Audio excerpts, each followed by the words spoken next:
YCP ప్రభుత్వ హయాంలో వేధింపులకు గురై రాష్ట్రం విడిచిపెట్టి కాశీలో తలదాచుకున్న కాకినాడ గ్రామీణ మండలం రాయుడు పాలెనికి చెందిన ఆరుద్రను ఏపీ సీఎం చంద్రబాబు ఆదుకున్నారు. ఆరుద్ర కుమార్తెకు వైద్యం చేయిస్తామని, ఆర్థిక సహాయం అందిస్తామని గతంలో హామీ ఇచ్చిన చంద్రబాబు తాజాగా ఆ మాట నిలబెట్టుకున్నారు. బుధవారం సచివాలయంలో ఆరుద్రకు 5 లక్షల చెక్ అందజేశారు. పీఎం సహాయ నిధి నుంచి ఈ మొత్తం చెల్లించారని అధికారులను ఆదేశించారు. అనారోగ్యంతో వీల్ చైర్కే పరిమితమైన తన కూతురు దుస్థితి చూసి అవసరమైన సాయం అందిస్తామని ఈ నెల 14న సీఎం చంద్రబాబు హామీ ఇచ్చారని బాధితురాలు ఆరుద్ర చెప్పారు. సీఎం ఆదేశాలతో 10 రోజులు సెక్రటేరియట్ కు పిలిపించి చెక్ చేతిలో పెట్టారని వివరించారు. గత వైసీపీ ప్రభుత్వ హయాంలో చేస్తాం చూస్తాం అనడమే తప్ప ప్రభుత్వం తరపున తనకు ఒక్క రూపాయి సాయం చేయలేదని విమర్శించారు. సాయం చేయకపోగా తమ కుటుంబాన్ని వేధింపులకు గురి చేశారని, కేసుల పేరుతో కోర్టుల చుట్టూ తిప్పారని ఆవేదన వ్యక్తం చేశారు.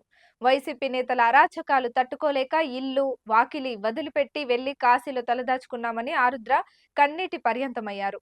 తమను ఇబ్బంది పెట్టిన వారిపై కేసులు నమోదు చేయాలని, కోర్టు కేసులు క్లియర్ చేసి తమ ఆస్తి తమకు ఇప్పించాలని ఆరుద్ర విజ్ఞప్తి చేశారు.